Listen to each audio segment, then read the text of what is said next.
नमस्कार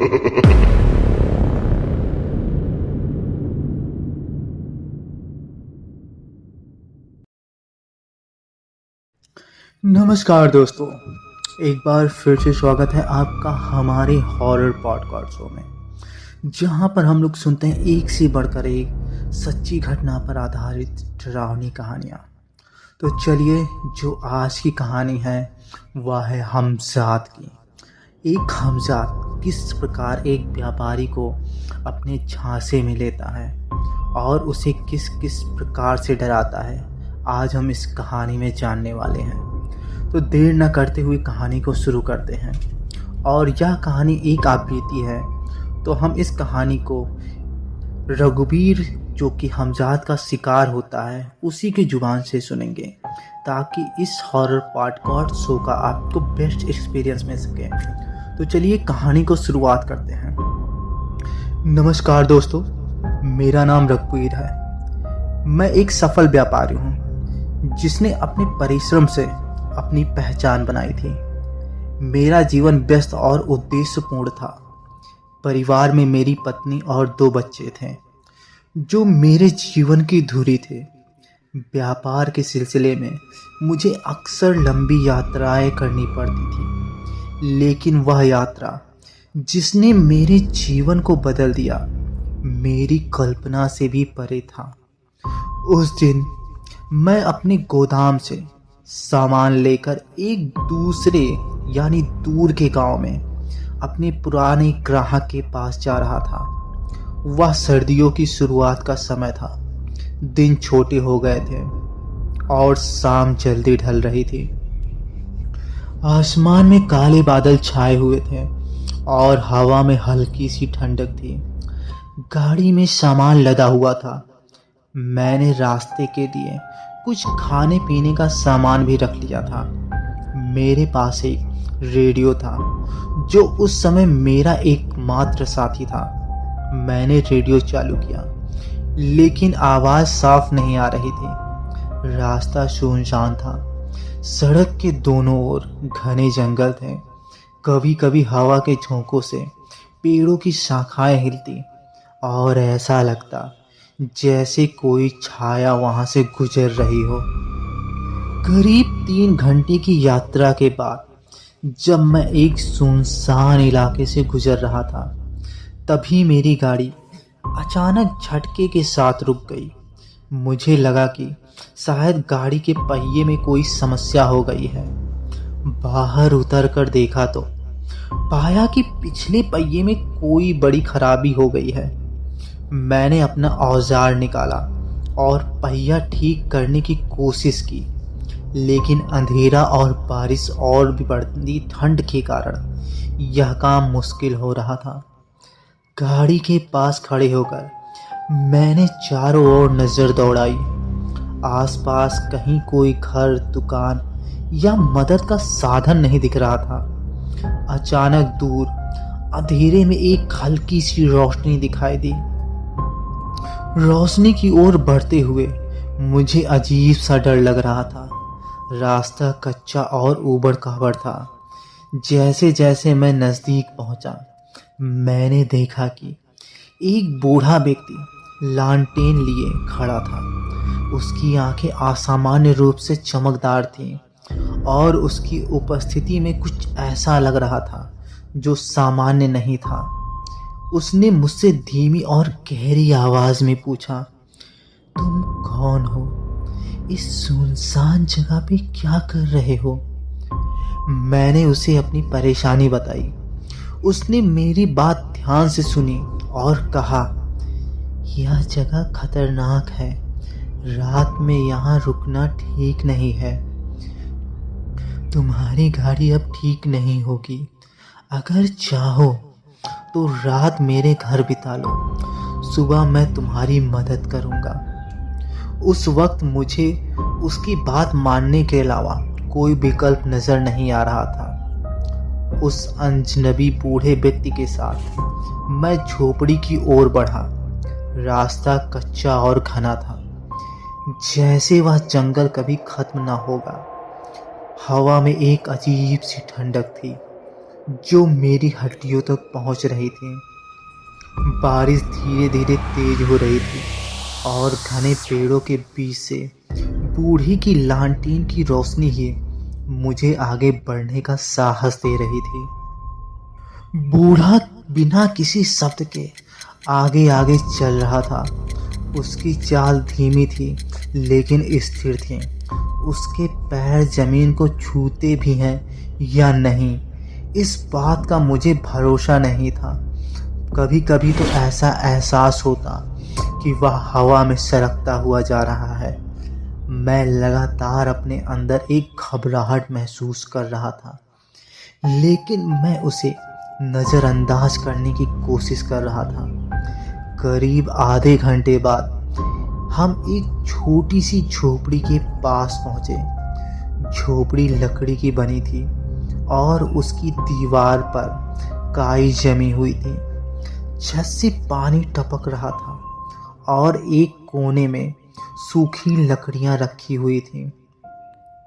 बूढ़े ने कहा, यहाँ आओ, अंदर आराम कर लो।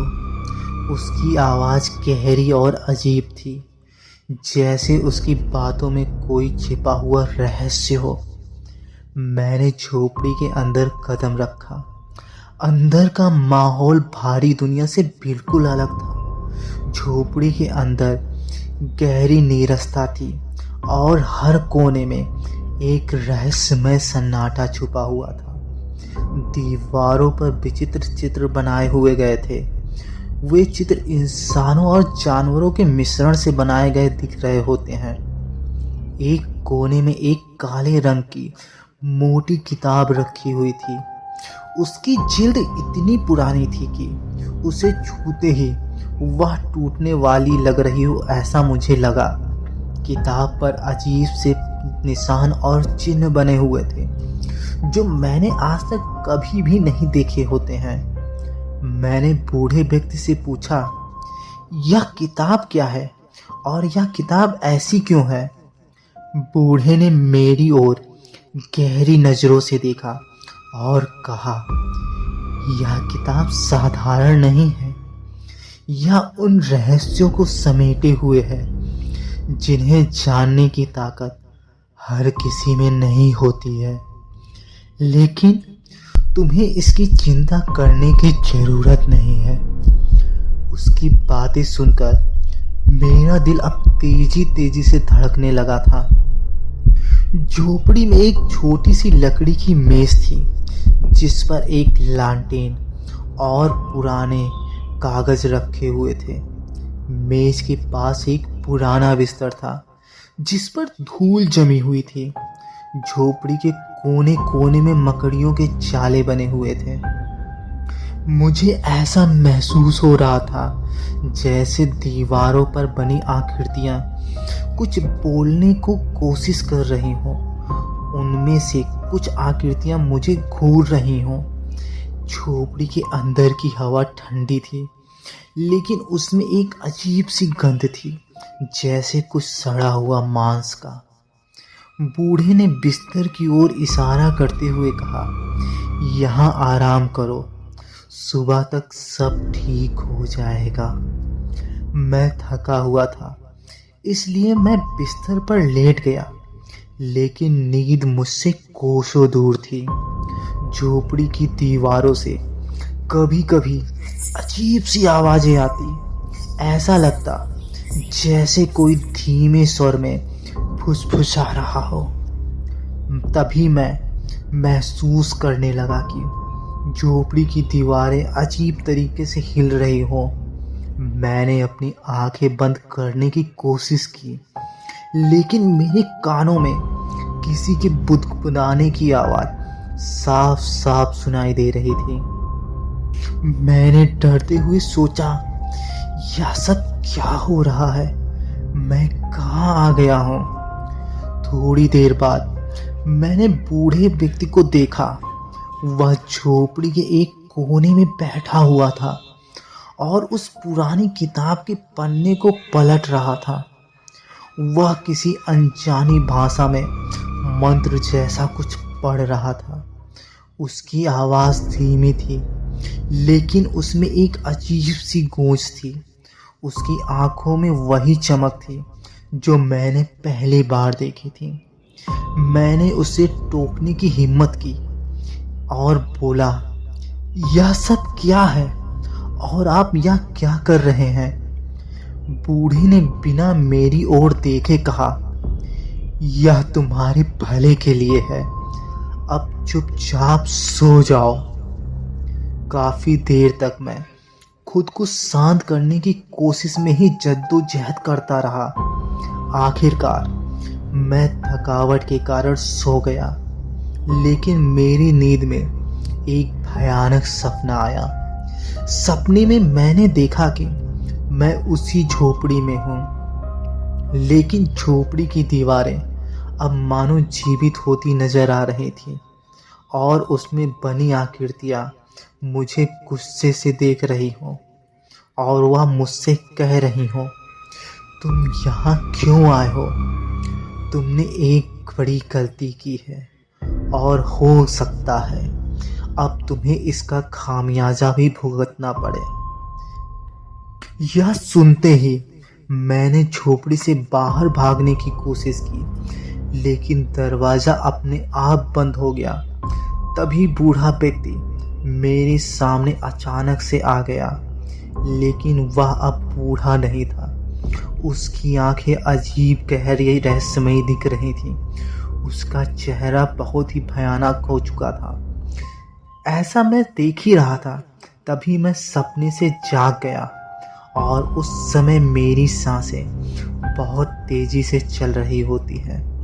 मैंने चारों ओर देखा, लेकिन झोपड़ी बिल्कुल शांत थी। मैं बाहर की रोशनी देखने की ओर लिए दरवाजे की ओर बढ़ा। जैसे ही मैं दरवाजा खोलकर झोपड़ी से 2 कदम बाहर निकला, तैसे ही झोपड़ी गायब हो चुकी थी। मैं जंगल के बीच में खड़ा हुआ था। वहां ना कोई बूढ़ा था, ना लालटेन और ना कोई निशान।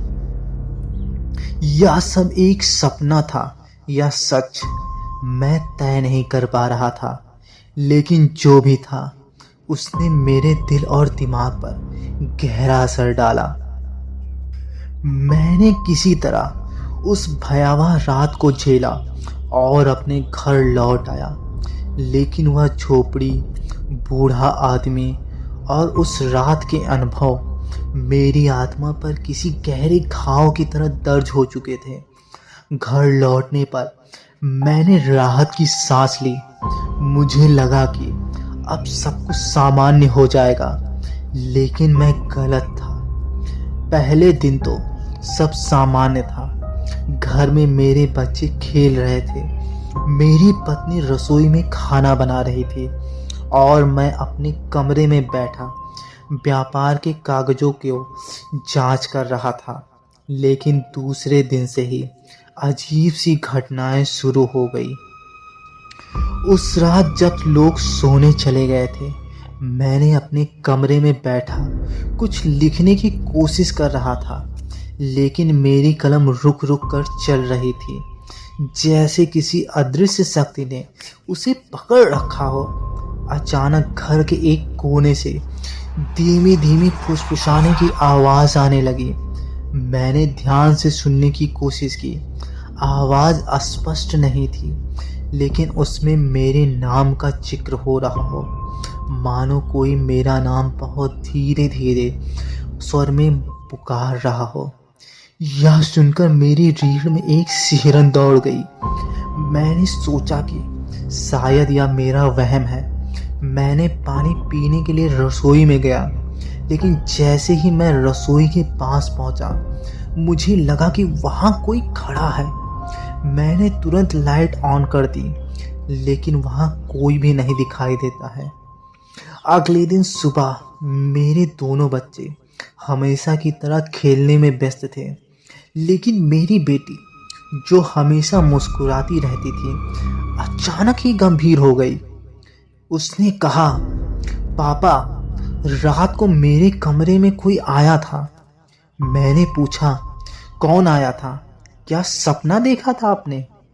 उसने मेरी आंखों में देखा और धीरे से कहा, वह आदमी जिसने आपको जंगल में मदद की थी। यह सुनते ही मेरे होश उड़ गए।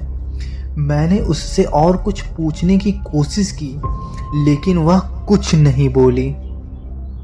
शाम को मेरे बेटे ने भी शिकायत की कि उसके खिलौने अपने आप हिलने लगे थे। मैंने सोचा कि शायद यह बच्चों की कल्पना हो, लेकिन मेरा दिल कह रहा था कुछ तो गड़बड़ जरूर है।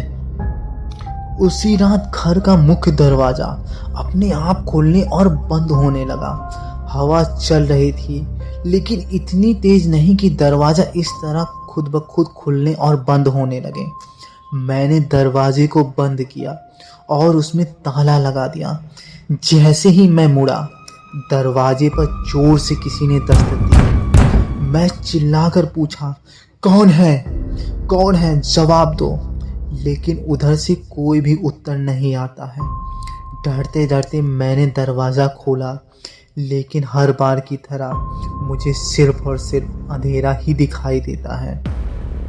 अगली सुबह जब मैं जागा तो देखा कि मेरे घर की दीवारों पर अजीब सी आकृतियाँ उभर आई थी।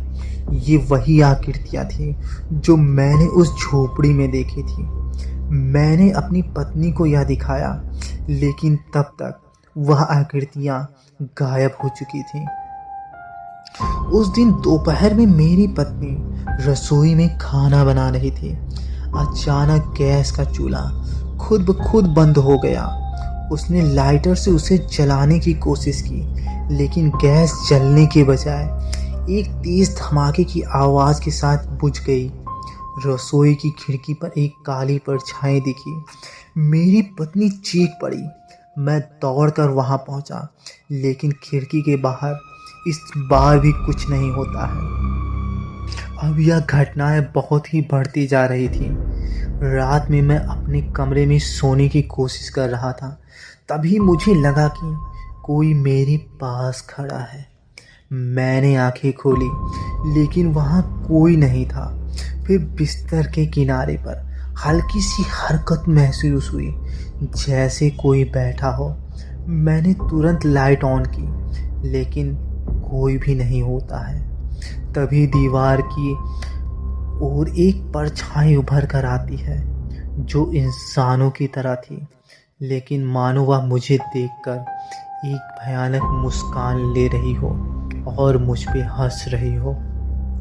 उस रात मैं किसी तरीके से सो गया और मुझे एक भयानक सपना आया। मैंने देखा कि मैं फिर से उसी झोपड़ी में हूँ।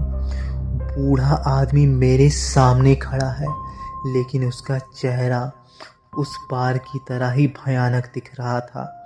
उसकी आंखें गहरे काले अंधकार की तरह लग रही थी और उसके मुंह से खून टपक रहा था। और उसने कहा, तुम मुझसे बच नहीं सकते रघुवीर। अब तुम मेरे हो और तुम्हारी दुनिया की सारी चीज़ें मेरी हैं। अगले कुछ दिनों में इन घटनाओं की तीव्रता बढ़ चुकी। रात में किसी के सोने की आवाज़ आती, तो किसी के रोने की, तो किसी के चिल्लाने की। बच्चों के खिलौने अपने आप हिलने लगते। घर का पानी अचानक लाल रंग का हो जाता। अब मुझे एहसास हो गया था कि मैं अकेले इस मुसीबत से नहीं लड़ सकता। मैं तुरंत गांव के एक पंडित हरि नारायण जी के पास गया और उन्होंने कहा, तुमने एक अलौकिक शक्ति को छेड़ दिया है। वह शक्ति अब तुम्हारे जीवन पर कब्जा करना चाहती है। इसे रोकने के लिए हमें कुछ बड़ी पूजा और यज्ञ करना पड़ेगा, और हो सकता है हमें कुछ छल का सहारा भी लेना पड़ेगा। उन्होंने बताया कि यज्ञ के लिए विशेष सामग्री और एकांत जगह की ज़रूरत होगी। पंडित जी ने रघुवीर से कुछ खास चीज़ें लाने को कहा, जैसे गंगा जल, तुलसी के पत्ते, पीला कपड़ा, हवन सामग्री और नीम की लकड़ियाँ। रघुवीर ने उन सारी चीज़ों का इंतजाम किया। यज्ञ की तिथि तय कर दी गई। यज्ञ से पहले पंडित जी ने रघुवीर को चेताया, यज्ञ के दौरान हमजाद की ताकत बढ़ सकती है। वह हमें रोकने की पूरी कोशिश करेगी। तुम्हें डरना नहीं है, वरना वह और शक्तिशाली हो जाएगा। रघुवीर ने पंडित जी के निर्देशों का पालन करने का वादा किया।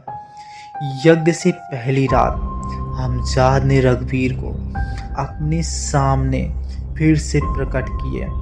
इस बार उसका स्वर और भी भयानक था और उसने कहा, तुम्हें मुझसे लड़ने की जरूरत नहीं है रघुवीर।